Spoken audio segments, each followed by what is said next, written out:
accueillir Barbara Pravier, notre invitée. Comment ça va ce matin? Ça va très bien et vous? Bonjour. Ça va, ça nous fait plaisir que vous soyez là en pleine forme. Et de la forme, il va falloir en avoir. Ah oui. La tournée bat son plein, 3 cigales, un Olympia complet. Mais il reste des places pour le 26 mars 2026 au Zénith de Paris. Ce sera votre premier Zénith? Bah oui, complètement. Et alors, c'est quoi, c'est vertigineux tout J'ai ce du mal succès? à je me rends pas vraiment compte, j'avoue. Mais au départ, je voulais pas faire de grosses tournées. C'était pas mon but de remplir une si grande salle. Et en fait, je me rends compte que ce spectacle-là, il est tellement joyeux, c'est tellement une grande fête de village que je veux faire une fête de village au Zénith. Vous ne vouliez pas justement faire des trop grandes salles parce que vous aviez peur de ne pas pouvoir avoir cette communion avec le public qu'il y a en général dans vos concerts? Complètement. Moi, j'ai vraiment besoin de créer du lien et c'est un truc presque physique. Et bah, ça, c'était sur ma première tournée. Mais oui, on voit ça. Et du coup, je me disais au Zénith, voilà, c'est immense, c'est quoi, c'est 7000 personnes, pas sûr de pouvoir. Et en fait, oui, les cheveux ont poussé.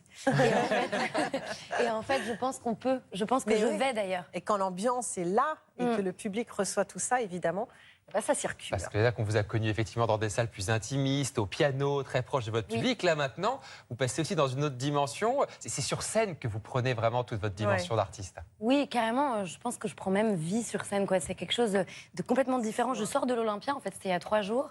Et c'était tellement fort, c'était tellement intense et tellement, tellement grand. Que j'ai presque pas de souvenirs. C'est que quand je regarde les vidéos, je me dis mince, alors j'ai fait ça. Vous avez des blancs sur Mais oui, c'était une espèce de transe en fait. C'est ça, les grands moments de la vie, en général, on en garde assez peu de souvenirs parce qu'on les vit tellement dans l'instant que ça ne s'imprime pas forcément. Complètement. Mais on vous sent porté par ça. En tout cas, ce deuxième album, on l'a écouté, nous, avec Jean-Baptiste, on l'a adoré. Il s'appelle La Pieva. Il est super taillé pour la scène, comme par hasard.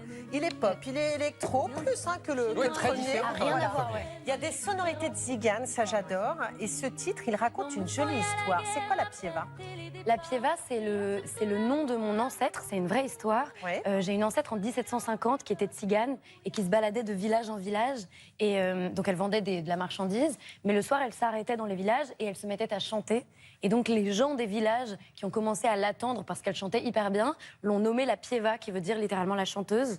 Et je connais cette histoire depuis toujours parce que mon grand-père Dédame la raconte. Et quand j'étais en train d'écrire cet album, je ne sais pas pourquoi elle m'est apparue comme quelque chose de très important, c'est-à-dire comme un truc de racine à aller chercher. Et c'est ça que je cherche à faire dans mes concerts. C'est-à-dire que, évidemment, c'est des spectacles, évidemment, ça passe par plein de phases, plein de décors, etc. Mais en vérité, ce que ça fait, c'est que ça réunit les gens autour d'un truc en commun, qui est le fait de s'aimer très fort, quoi, et d'être humain. C'était prédestiné, en fait. Et les textes de vos chansons doivent vraiment avoir du sens, faire référence à des choses que vous avez vécues, que vous voulez exprimer sur scène. C'est pas juste, c'est une chanson qu'on vous donne, tiens, regarde, c'est un super tube, vas-y, chante-la. J'adorerais que ça arrive un jour, qu'on me donne une chanson et que je me dise, mon Dieu, j'aurais adoré l'avoir écrite, mais pour l'instant, c'est pas arrivé, parce que une chanson, c'est un petit bout de soi. Et jusqu'à présent, personne n'a réussi à écrire quelque chose qui me transcende, comme je peux être transcendée par des... Moi, quand j'écris, je vais chercher des choses que j'arrive pas à dire dans la vie. Donc, du coup, le jour où quelqu'un m'amène... Édith Piaf, je pense à elle, parce que dans La Môme, on voit ce moment où les gens lui apportent des chansons, et à un moment donné, elle est transcendée. Je crois que c'est Non, je ne regrette rien. Et on vous a un peu comparé à elle, notamment avec la chanson... En ce moment, c'est plus Dalida avec le côté de Tzigane et tout ça. Donc, il faut des comparaisons de toute façon. Mais ça a tellement de sens. On va écouter aussi cette chanson. Chez moi, vous êtes retourné justement en Serbie avec votre grand-père de 91 ans dans votre village familial. Ça a dû être un moment fort aussi. C'est-à-dire qu'on sent que dans votre création, il faut que vous soyez... Là, vous êtes revenu à vos origines. La Pieva, c'était votre ancêtre. Enfin, on sent qu'il faut que ce soit... Tout de suite, votre programme avec Crédit Mutuel. À tous ceux qui font le sport, le Crédit Mutuel donne l'élan.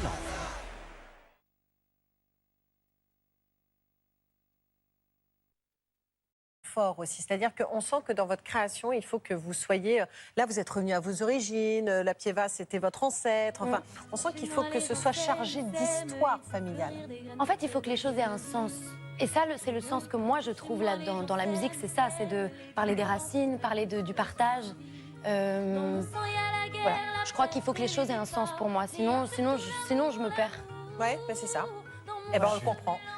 Julia Livage est également avec nous et à vos côtés. Alors, votre musique, vos textes, votre univers, eh bien, ça a inspiré un petit quiz à Julia. Oui, exactement. Vous parliez de vos textes qui vous ressemblent et que vous avez du mal finalement à trouver des textes qui soient aussi proches de vous, mais parce que vos chansons, c'est comme un journal intime en fait. C'est-à-dire que vous racontez vos joies, vos peines, vos combats et elles sont quasiment toutes autobiographiques et c'est ça qui est assez joli. Moi, je voulais me pencher sur votre univers musical de manière plus générale et vous proposer une sorte de petit tirage au sort. Alors, il y a des musiques qui vont arriver. J'aimerais bien que vous nous racontiez ce qu'elles vous évoquent. Ok. On démarre avec Allez. le premier, on y va. Alors attention. Ah, mais c'est génial, il y a une petite... L'or. Ah bah oui. Alors ça, si ma sœur regarde la télé, elle va être comme une folle. J'espère bien. Alors chanter ça, c'est Céline Dion. Chante. Je suis comme Adrien. Tu chantes Je la très bien. connais par cœur, c'est pas vrai. Ce tout ne change pas, non. Alors qu'est-ce que ça vous évoque cette chanson? J'écoutais ça avec... Ouais, j'aime trop. Avec ma sœur, quand on était petite, on chantait à tue-tête tout l'été. Sur le lit, on sautait et on chantait Céline Dion comme des malades. Vous On avez adore cette bien chanson. raison. C'est vraiment un Surtout souvenir que- d'enfance. Mais celle-là précisément, Ouais. bravo. Et vous aimeriez faire, c'est une question un peu évidente, un featuring. carrière. Je sais que vous avez parlé de Miley Cyrus aussi, Oui. et puis de Céline Dion. Bah, Céline Dion, c'est une icône. Je crois qu'il n'y a pas un artiste ou une artiste aujourd'hui qui rêve pas de faire quelque chose avec elle, même d'être regardé par elle, quoi.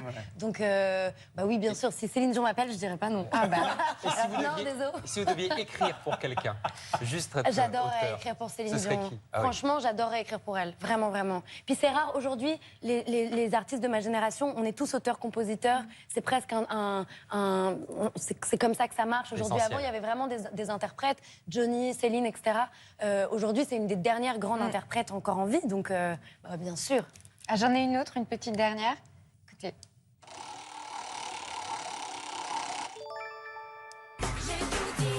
Ça, c'est énorme.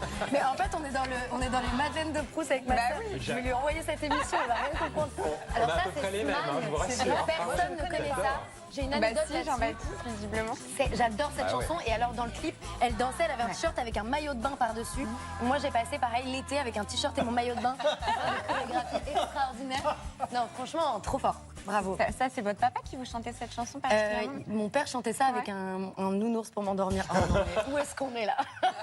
Ça Et alors, révèle pourtant. on en a une encore un peu moins gaie, mais écoutez-la, celle-ci. Dites-moi ce que ça vous évoque.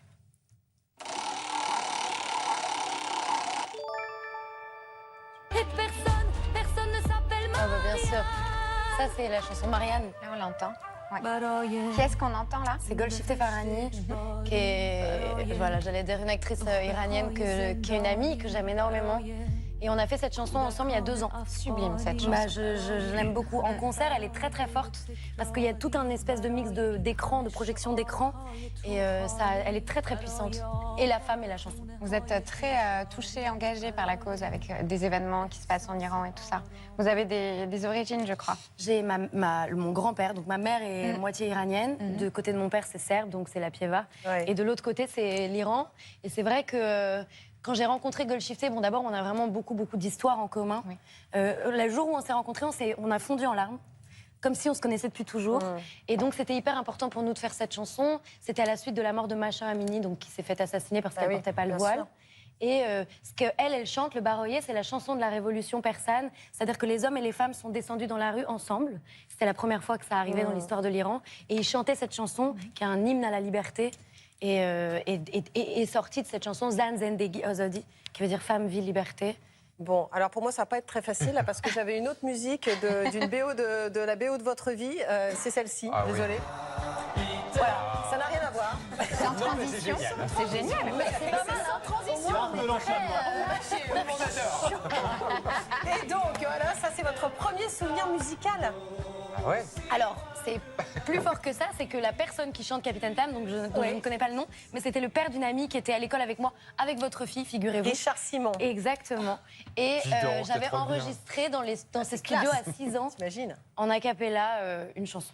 Bon, Barbara, moi forcément, comme beaucoup de Français, je vous ai connu il y a 4 ans, comme tout bon fan de l'Eurovision, sur la scène de ce concours mythique de la chanson avec cette chanson. Voilà. Bien sûr. C'est Oh, ça c'était à Montpellier. Ah ouais, vous vous souvenez de tout. Je me souviens de tout, la ouais. fête de la musique sur France 2. Voilà qui je suis. Quelle Me voilà même si mise à nu, c'est Mais c'est vrai que ça a été derrière un tourbillon médiatique, des scènes, des marathons à n'en plus finir. Est-ce que vous êtes toujours, voilà, comme vous avez dit à l'époque, voilà qui je suis? Bah, de toute façon, cette chanson, en vrai, elle avait un truc un peu prophétique.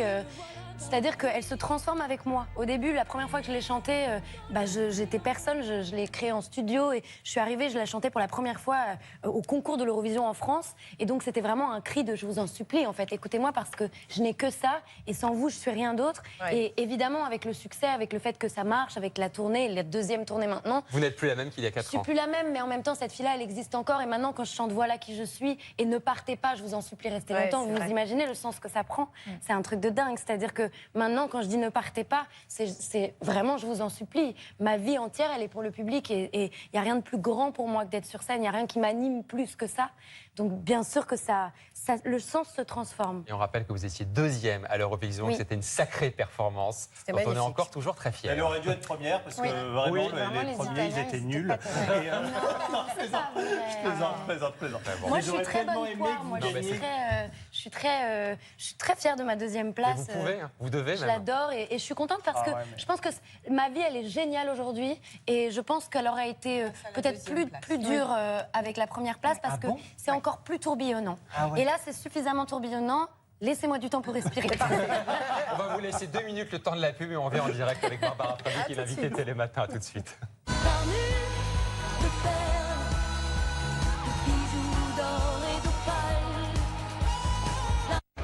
Matin continue avec Aesio Mutuel. Télématin continue avec Daniel Moquet, spécialiste des aménagements extérieurs.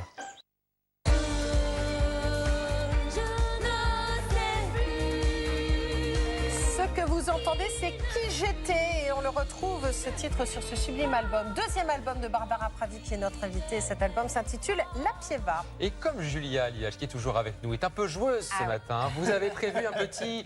Vrai ou faux pour Barbara? Exactement. Je vous invite à tous jouer en plateau. Alors, je vais vous proposer des affirmations. Si elles sont vraies, Barbara, je vous propose de raconter l'anecdote. Et si elles sont fausses, vous pouvez quand même nous raconter quelque chose qui va s'en rapprocher. Okay. Alors, on démarre avec vrai ou faux. Vous êtes une pro de l'imitation. Vous aimez imiter des gens. Mi-vrai, mi-faux, parce que je suis pas très douée. Ouais. Oui, mais vous aimez ça. Oui, vous dites que vous n'êtes pas doué parce que vous n'avez pas envie de le faire ce matin. Non, c'est pas ça. C'est qu'il imite mieux Céline Dion que moi. Donc, du coup, c'est vrai que c'est un talent que le monde entier me reconnaît. Mais donc, du coup, oui, j'adore, mais mi-vrai, mi-faux, parce que je suis vraiment pas douée. Alors, je crois que j'ai trouvé une des victimes de vos imitations qui a quelque chose à vous dire. Oh là là. Bonjour Barbara, je vous connaissais chanteuse, mais on m'a dit que vous aviez aussi un talent d'imitatrice. On m'a dit que vous imitiez très bien Fred et Jamy. Du coup, j'aimerais bien avoir une petite démonstration, mais surtout, continuer à enchanter nos oreilles. Ah non, mais là, vous êtes coincée, hein, Barbara. Franchement, mais en fait, le problème, c'est que quand j'étais à l'Eurovision, avec ma manageuse Elodie, on a eu besoin d'un sas de décompression. Et donc, du coup, on imitait Fred et Jamy, mais on les imitait pas vraiment, juste, on faisait plein de petites expériences comme ça. Donc, c'était bonjour mon petit Fredo, bonjour mon petit Jamy. Mais il parle pas du tout comme ça, les gens. Vous avez dû forcer l'accent. Ben oui, non, mais donc, du coup, le pauvre, il va. Oh, non, mais je me moque pas de vous, Jamy, je vous aime. Mais non, mais au contraire, c'est un hommage que vous leur rendez avec cette magnifique imitation. Merci. Et qui a marqué notre enfance. Ah bah oui, non mais extraordinaire, bien sûr. Quelle émission. Si je dis que vous avez participé 3 fois à l'Eurovision, est-ce que c'est vrai ou est-ce que c'est faux? C'est vrai. D'après vous? Je pense qu'il y a une subtilité dans la question. J'aurais dit faux, mais j'attends, voilà. Vous l'avez même gagné 1 fois. 2 fois, il me semble. Jeune, junior. 1 fois ou 2, je sais plus. Yes. Oui, j'ai écrit en fait pour l'Eurovision Junior plusieurs fois, 3 ou 4 fois même. Alors, il y a une Valentina qui a gagné en 2020 avec la chanson que vous aviez écrite. Oui, il y a Carla. Et Carla qui est arrivée 2e. Et il y a aussi Enzo. Alors, celui-là, je ne l'avais pas. Voilà, ça fait 3 en fait. Ça fait 3. C'est génial, ça. Ouais. Non, mais donc vous avez gagné 2 fois l'Eurovision. Ouais, et une 2e place. I'm the queen of Eurovision. Franchement, c'était quoi Valentina déjà la chanson? Valentina, c'était. Et ça fait bim. Non, ça c'est Carla. C'est Carla. C'était J'imagine. C'est ça. Votre visage. Voilà, c'est ça. Et alors j'en ai une dernière. Alors là, je suis pas sûre. Est-ce que c'est vrai que vous avez... Est-ce que que vous avez le numéro de téléphone de Lady Gaga dans votre téléphone? J'adorerais. Avec un point d'interrogation. Est-ce que ça vous parle, ce que je veux dire? Non, j'avais le numéro de Macron avec un point d'interrogation.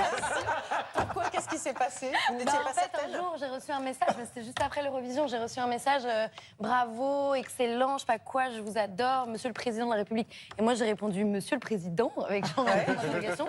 Et donc, voilà. Mais j'ai plus son numéro. Vous avez plus son numéro? Donc c'est peut-être le numéro du président. Je l'ai supprimé. Ghosté. Mais vous avez rappelé alors? Il vous avait répondu à Monsieur le Président? Il m'avait répondu, ouais, j'ai eu un petit échange, mais c'était il y a longtemps. En vrai, aujourd'hui, je le ghosterais, je crois. Pardon. Vous avez envoyé un message, par contre, à Lady Gaga, c'est un peu vrai quand même. J'ai envoyé un message à Lady Gaga sur Instagram et j'ai pas eu de réponse, mais évidemment, ça devait être un je t'aime.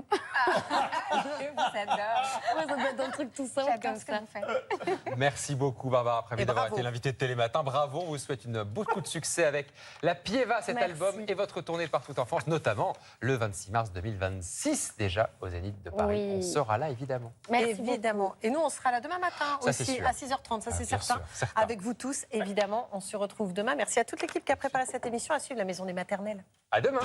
Ciao. I'm having such a good time. I'm having a ball.